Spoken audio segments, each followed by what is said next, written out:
Halo, kembali lagi bersama kita di channel Edukasi. Kali ini Edukasi akan membahas terkait dengan keragaman dalam organisasi. Apa itu keragaman? Tentunya kita tidak asing lagi mendengar kata keragaman. Keragaman organisasi dibagi menjadi 8 jenis, yaitu umur, gender, ras dan etis, disabilitas, karakteristik biografis lainnya, masa kerja, agama, orientasi seksual dan identitas kelamin, serta identitas budaya. Di pembahasan kita kali ini akan mengkaitkan tentang studi kasus dengan keragaman organisasi. Studi kasus yang kita ambil adalah budaya organisasi pada PT Dry Docks World Graha. Budaya organisasi dapat didefinisikan sebagai perangkat sistem nilai-nilai, values, keyakinan-keyakinan, belief, asumsi-asumsi atau norma-norma yang telah lama berlaku, disepakati, dan diikuti oleh para anggota suatu organisasi sebagai pedoman perilaku dan pemecahan masalah-masalah organisasinya. Dalam budaya organisasi terjadi sosialisasi nilai-nilai dan menginternalisasi dalam diri para anggota, menjiwai orang per orang di dalam organisasi.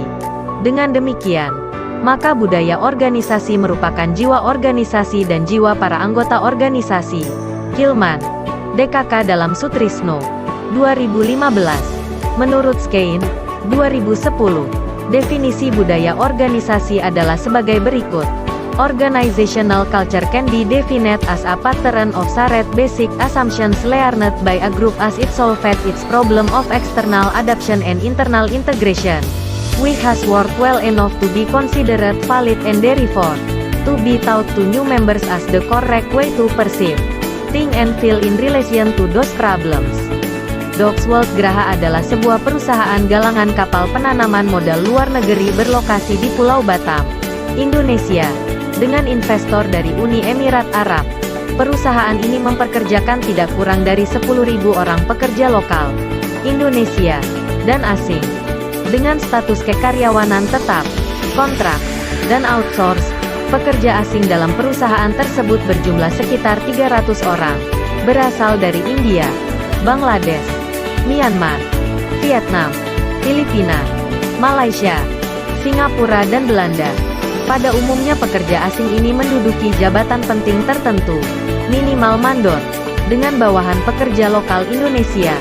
Pada tanggal 22 April tahun 2010, ribuan karyawan perusahaan galangan kapal, PT Dry Docks World Graha yang berlokasi di Tanjung Udang, Batam, turun ke jalan-jalan di Batam untuk berdemonstrasi dan melakukan aksi pembakaran dan pengrusukan terhadap fasilitas perusahaan.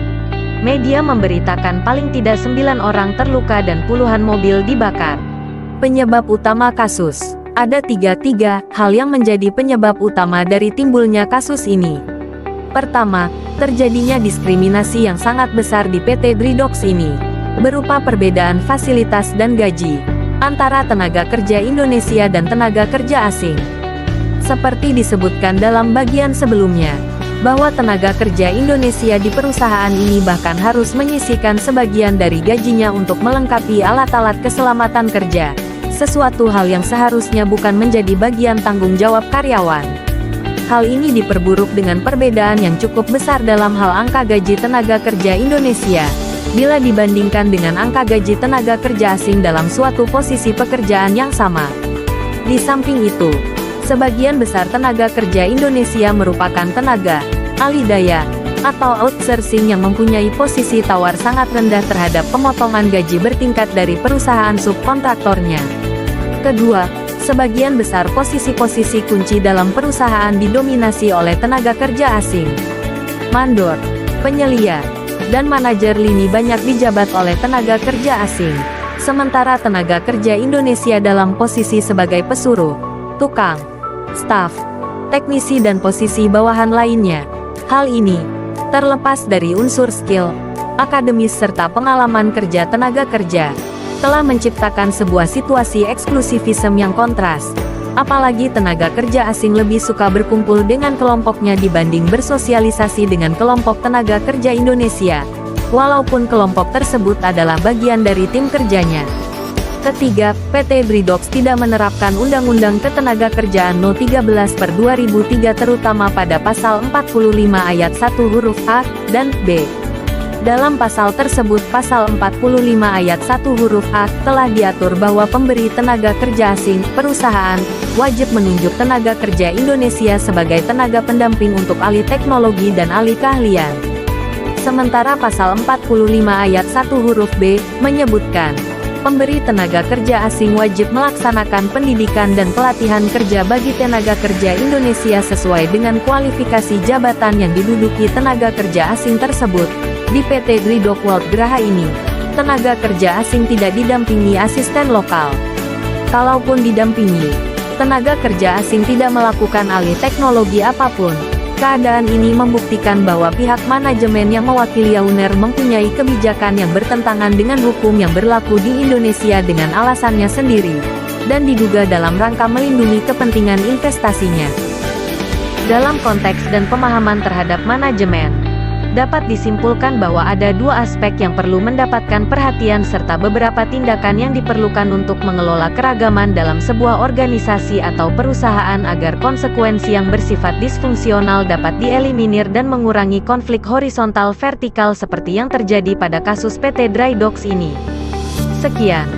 Terima kasih, semoga video ini dapat dimengerti oleh mahasiswa ataupun mahasiswi dan masyarakat. Sampai bertemu kembali di video edukasi selanjutnya.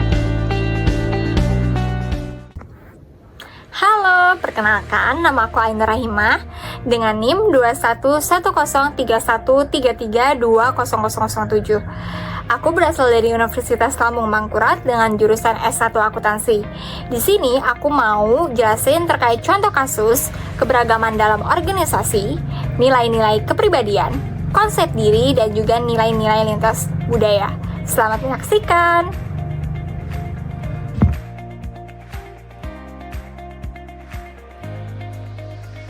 Jadi, Bridox World Graha adalah sebuah perusahaan dengan kapal penanaman modal luar negeri yang berlokasi di Pulau Batam, Indonesia dengan investor dari Uni Emirat Arab. Perusahaan ini memperkerjakan tidak kurang dari 10.000 orang pekerja lokal Indonesia dan asing dengan status kekaryawanan, tetap, kontrak, dan outsource pekerjaan asing. Dalam perusahaan tersebut berjumlah sekitar 300 orang, berasal dari India, Bangladesh, Myanmar, Vietnam, Filipina, Malaysia, Singapura, dan Belanda. Pada umumnya, pekerjaan asing ini menduduki jabatan penting terutama minimal vendor dengan bawahan pekerja lokal Indonesia. Nah, pada tanggal 22 April tahun 2010, ribuan orang karyawan perusahaan galangan kapal PT Bridox World Graha yang berlokasi di Tanjung Udang, Batam, turun ke jalan-jalan di Batam untuk berdemonstrasi dan melakukan aksi pembakaran dan pembusukan terhadap fasilitas perusahaan. Media memberitakan paling tidak 9 orang terluka dan puluhan mobil terbakar. Penyebab utama kasus ada 3 hal yang menjadi penyebab utamanya dari timbulnya kasus ini. Yang pertama, terjadinya diskriminasi yang sangat besar di PT Bridox berupa perbedaan fasilitas dan gaji antara tenaga kerja Indonesia dan tenaga kerja asing. Seperti disebutkan dalam bagian sebelumnya, bahwa tenaga kerja Indonesia di perusahaan ini bahkan harus menyisihkan sebagian dari gajinya untuk melengkapi alat-alat keselamatan kerja, sesuatu hal yang seharusnya bukan menjadi tanggung jawab karyawan. Hal ini diperburuk dengan perbedaan yang cukup besar dalam hal tingkat angka gaji tenaga kerja Indonesia dengan tenaga kerja asing dalam satu posisi pekerjaan yang sama.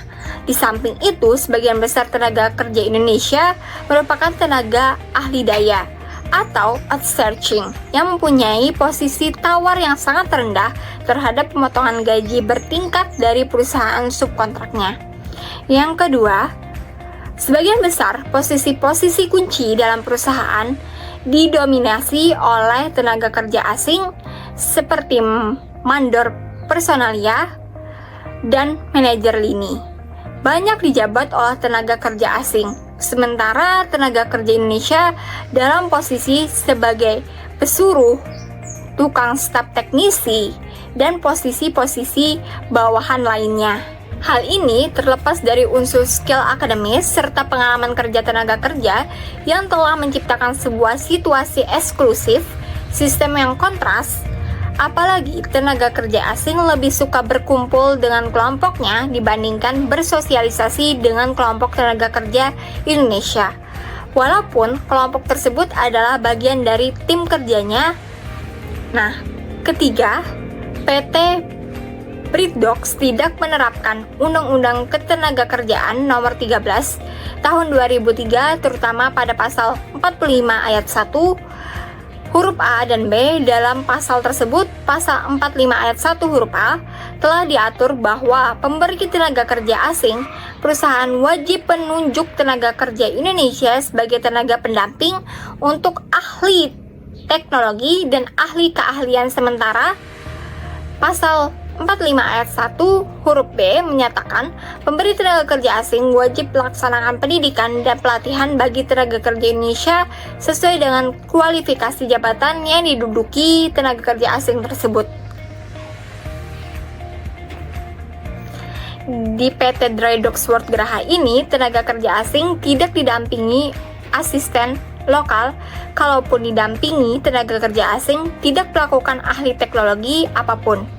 Keadaan ini membuktikan bahwa pihak manajemen yang mewakili owner mempunyai kebijakan yang bertentangan dengan hukum yang berlaku di Indonesia dengan alasannya sendiri dan diduga dalam rangka melindungi kepentingan investasinya dalam konteks dan pemahaman terhadap manajemen.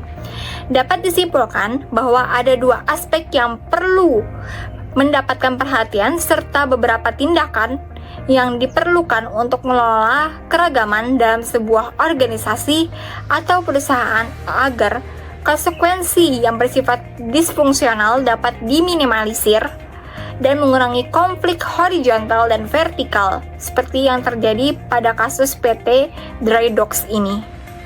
Jadi, kasus yang sebelum ini aku jelaskan menggambarkan beberapa aspek tentang keragaman dalam organisasi, termasuk nilai-nilai dalam kepribadian, konsep diri, dan nilai-nilai lintas budaya.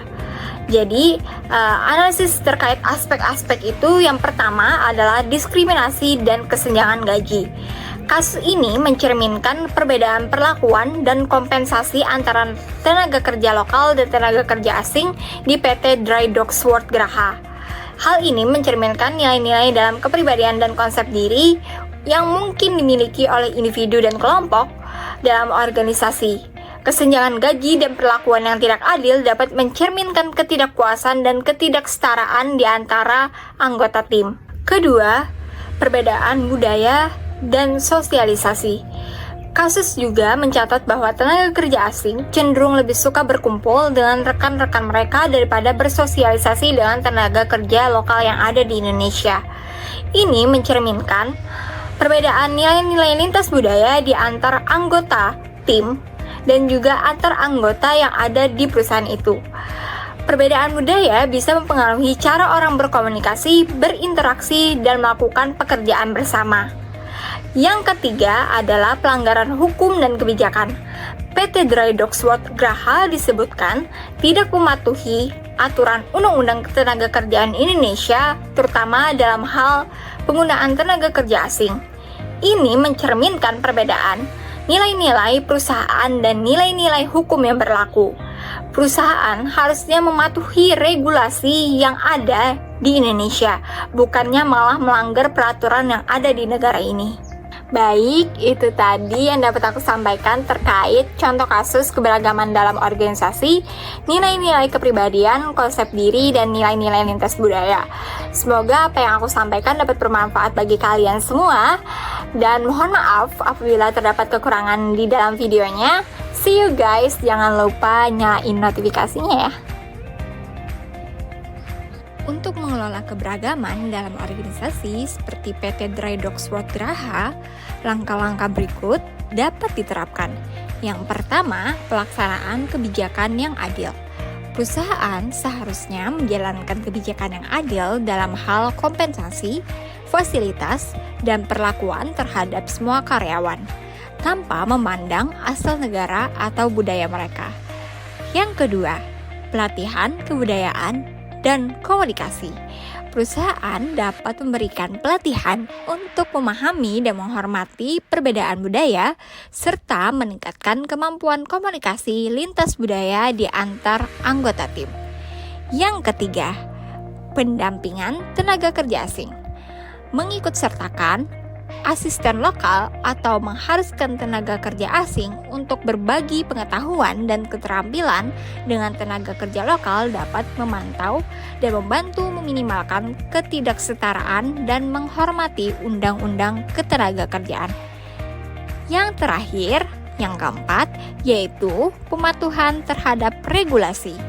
Perusahaan seharusnya memastikan pematuhan terhadap regulasi dan undang-undang yang berlaku dalam ketenagakerjaan, termasuk mengenai penggunaan tenaga kerja asing.